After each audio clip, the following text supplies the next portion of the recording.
जानती है भगोड़ी हम लोग तुम्हारे पीछे क्यों पड़े हैं? बताऊं? बताऊं? चलो बता ही देता हूँ। जिस दिन हैदर भाई का वीडियो मैंने देखा था ना कि मैं बच्चों के बिना मर जाऊंगा, मैं कुछ कर लूँगा, उस दिन से मैंने ठान लिया था कि मैं उस औरत को जिस औरत ने इस भाई को इतना दर्द दिया है, इतना तकलीफ़ दिया है, उस औरत को मैं छोड़ूंगा नहीं। उस दिन मैंने ये निश्चय कर लिया था कि हम तुम्हारा क्या हाल करेंगे, समझ गई? तुझ जैसी औरतें कभी किसी की हुई ना होंगी।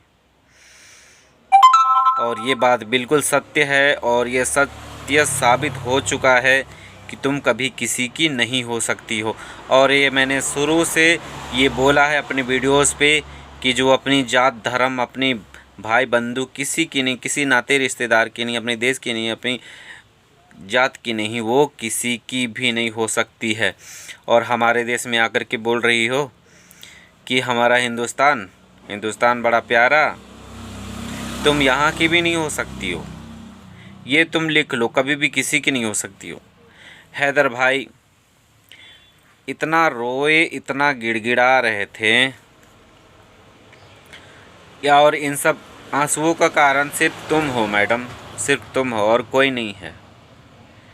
एक पिता अपने बच्चों से बहुत प्यार करता है, अपनी जान से भी ज़्यादा प्यार करती है, और तुम हमेशा ये दिखाती हो कि हैदर के पास कोई फ़ोटो नहीं है, हैदर कभी बच्चों की मांग नहीं किया है, कभी कुछ बोला नहीं है। तो ये इतना रो क्यों रहा था मैडम, क्यों रो रहा था?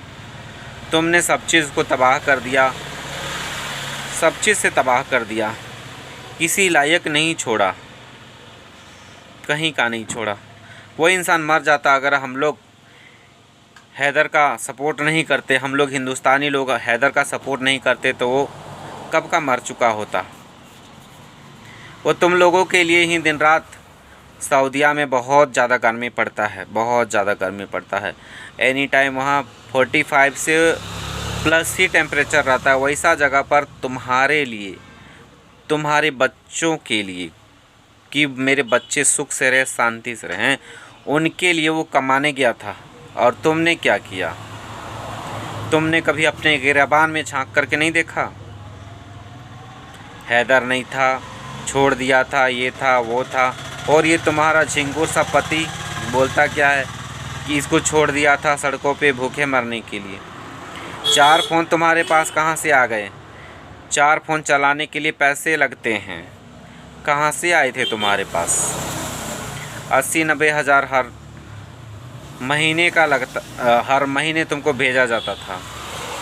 खाना पीना हर चीज़, तुम्हारी बहन ने हर चीज़ बोला है कि तुमको बहुत अच्छे से, तो हर वो चीज़, महंगी से महंगी चीज़ तुम्हारे पास हुआ करती थी। फिर भी तुम्हें किस बात की कमी थी? किस बात की कमी थी? घूमना फिरना, खाना पीना, हर चीज़। और औरतें कमाने जाती होंगी, तुम तो घर पे ही रहती थी। फिर भी तुमको कमी दिखा। हर अच्छी चीज़ में तुम्हें कमी दिखता है, हर अच्छी चीज़ में। अब तुम्हें यहाँ पर जितने तुमने आंसू हैदर को रुलाए हैं ना, उसका एक एक कतरे का हिसाब इस हिंदुस्तान की धरती में लिया जाएगा, समझ गई? इस हिंदुस्तान की धरती में बड़े बड़े सूरमा सुधर गए, तुम क्या चीज़ हो भगोड़ी? और हमारे बजरंगी भाईजान तुमको ऐसा निचोड़ेंगे ना, ऐसा निचोड़ेंगे ना कि खल्ली से भी तेल निकल आएगा। खल्ली समझती हो? निचोड़ने के बाद जो बचता है उसको खल्ली बोलते हैं। वहाँ से भी वो पानी डाल डाल कर निचोड़ेंगे, ऐसा निचोड़ेंगे ना कि खल्ली से भी तेल निकल आएगा। फिर तुम बाप बाप चिल्लाओगी, मुझे जीने दो, मुझे बचाओ, मुझे छोड़ दो। उस समय तुम पर कोई रहम नहीं करेगा। और क्यों नहीं करेगा? क्योंकि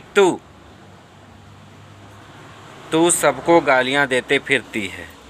जिस इंसान ने तुम्हारा बेल करवाया, जिस भारतीय लोगों ने तुम्हारा पेट भरा, तुम्हारा तन ढका, तुम्हें सेलिब्रिटी बना दिया, उनको गाली देती हो, उनको गाली देती हो। तुम्हारे अंदर शर्म हया वाली बात तो मैं बोलूँगा नहीं, तुम्हारे अंदर शर्म हया है कुछ, ये मैं नहीं बोल सकता, ये नहीं बोल सकता। और क्यों नहीं बोल सकता? होती तो थोड़ी बहुत शर्म लगती, लेकिन तेरे पास तो कुछ भी नहीं है। ऊपर से ढका हुआ रहता है और नीचे से खुला रहता है, ऐसा तुम्हारा संस्कार है, ऐसा तुम्हारा संस्कार है। फिर तुमको कोई भी भारतीय तुमको कैसे माफ़ कर सकता है? अच्छे लोग तो जाहिर सी बात है कि तुमको कभी भी माफ़ नहीं कर सकते, कभी भी माफ़ नहीं कर सकते। जो लूचे लपाटे चपाटे कुत्तों टाइप के लोग होते हैं ना, वही तुमको पसंद करते हैं, ये बात तो है। और एक कुतिया तुम्हारे आगे पीछे घूमते रहती है ना, जो तुम्हारा सपोर्ट करती है, बोलती है कि घर एक ही है, दीवार यहाँ है। इसको पैसे की बहुत चुल्ल चढ़ी हुई है, इज्जत की रोटी रास नहीं आ रही थी। इसको और भी पैसे मिलेंगे, तू अपने काम पे लगा दे, इसको और भी पैसे मिल जाएंगे। अभी बुढ़ी घोड़ी का भी दाम मिलता है, कुछ ना कुछ तो दाम मिल ही जाएगा। और तुम्हारा जैसा मेकअप और फिल्टर लगा दो ना, फिर वो बूढ़ी घोड़ी भी एकदम मस्त लगेगी, एकदम बिकने के लिए तैयार हो जाएगी। तो इसको ही कुछ ऐसे ही कामों पे लगा दो। ऐसे तुम आधा लगा चुकी हो, पूरा ही लगा दो, क्या दिक्कत?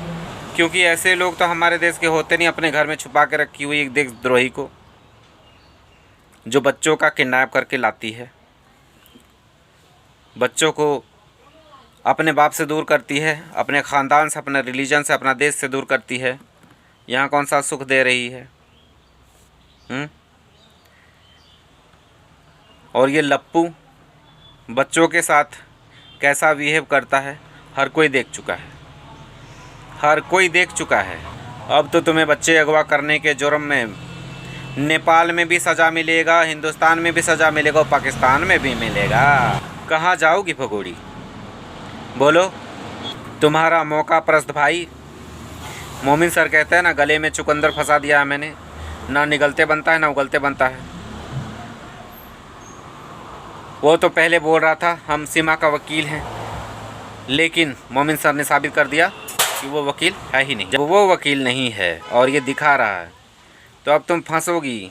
तो ऊपर ऊपर से बोलेगा हाँ मैं इसका वकील हूँ, क्योंकि अपना इज्जत बचाना है भाई, नहीं तो यहाँ के लोग इतना थूकेंगे, उसी थूक में डूब के मर जाएगा ये। इसीलिए अपनी इज्जत बचाने के लिए, अपनी प्रतिष्ठा में प्राण देने के लिए तैयार बैठा हुआ है। लेकिन हाँ ये बात भी है, ये तुम्हारा साथ नहीं देगा। जब तुम मुसीबत में, तेरे ऊपर मुसीबत आएगा ना, तो तुम्हारा ये लप्पू भी साथ नहीं देने वाला है और तुम्हारा कोई साथ नहीं देने वाला। आस्था माँ तुमको प्रणाम कर रही थी, बोल रही थी बच्चों के लिए, बच्चों के लिए कम से कम सुधर जाओ औरत, पागल औरत, सुधर जाओ, सुधर जाओ। बच्चों के लिए कम से कम, हम लोग सब बच्चों के लिए बोलते हैं, तुम्हारा कौन चिंता करता है यार? तुम अपना फ़िक्र खुद कर लो, हमें तुम्हारी फ़िक्र करने की ज़रूरत नहीं है, बिल्कुल भी नहीं है, बिल्कुल भी नहीं है। तुम्हारे करेंगे चाटे चपाटे लोग, तुम्हारे करेंगे फ़िक्र, हमें नहीं करने की ज़रूरत है। क्योंकि ऐसे लोग को हम अपने घर में तो गोबर फेंकने के लिए भी ना बुलाएं। ये लोग तो तुम्हें अपने घर में बहू बना करके रखा हुआ है, तो ये लोग से गया गुजरा मेरे नज़र में और कोई नहीं है। जो इंसान देशद्रोही होता है वो क्या हो सकता है? वो तो एकदम गया गुजरा, गया बीता इंसान ही हो सकता है। हैदर का बदला हम ज़रूर लेंगे, हम हिंदुस्तानी ज़रूर लेंगे। पाकिस्तान से तो भाग गई, पाकिस्तानियों को भी वहाँ FIR करना चाहिए सीमा के ऊपर में। जिन लोगों को उसने ठगा है, जिन लोगों को प्रेम जाल में फंसाया है, उन लोगों से भी मैं आग्रह करता हूँ कि पाकिस्तानियों भाइयों बंधुओं, आप लोग वहाँ पर FIR दर्ज करवाइए इसके ख़िलाफ़ में। यहाँ पर भी FIR दर्ज हो रहा है, 12-13 हो गया है और भी होंगे, और आपका नेपाल में भी हो गया है। ये भगोड़ी कहीं बच के जाने ना पाए, कहीं जाने ना पाए दोस्तों।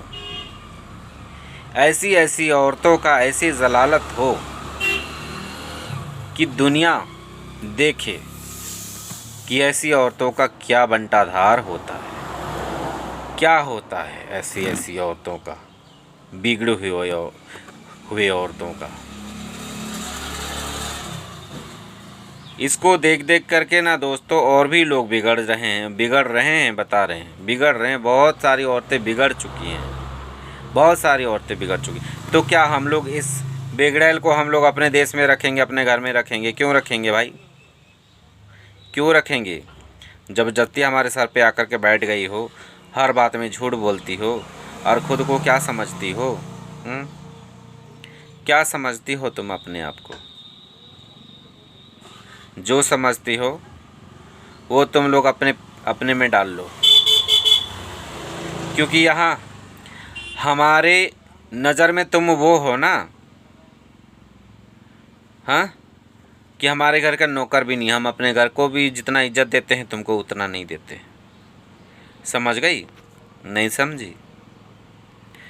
अब तुम बचा लो, मुझे बख्श दो, कुछ भी बोलना, नहीं बचेगी, नहीं बचेगी। सिर्फ तुम्हारा, अगर तुम सही से बात करोगी, सभी से माफ़ी मांगोगी, जिन लोगों को गालियां दी हो, तो शायद हम मोमिन सर से आग्रह करेंगे कि सर, मोमिन सर, इसको छोड़ दीजिए, इसको कुछ राहत दीजिए। लेकिन तुम्हारा इतना एटीट्यूड है ना कि मन करता है तुम्हारा पूँछ में कपड़ा डाल करके, बांध करके पूँछी में आग लगा दें, तब तुम्हें जलन का एहसास होगा कैसा होता है जलन। समझ गई मैडम? मोमिन सर ही तुम्हारा तारनहार कर सकते हैं, अदरवाइज और कोई नहीं बचा सकता। और मोमिन सर के पीछे लग जाती है। मोमिन सर के पीछे किस बात से कम है मोमिन सर? एपी जो टोपी है ना, पैर का धूल के बराबर भी नहीं है। मोमिन सर का पैर का धूल के बराबर भी नहीं है ये एपी। एक तो गंदा, एक तो नीच, एक तो घटिया, इसका सोच एकदम उल्टा,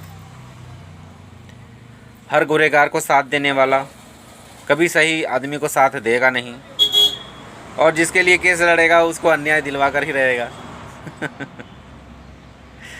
ये मैं नहीं बोल रहा हूँ, ये उसका जीजा खुद बोल रहा है।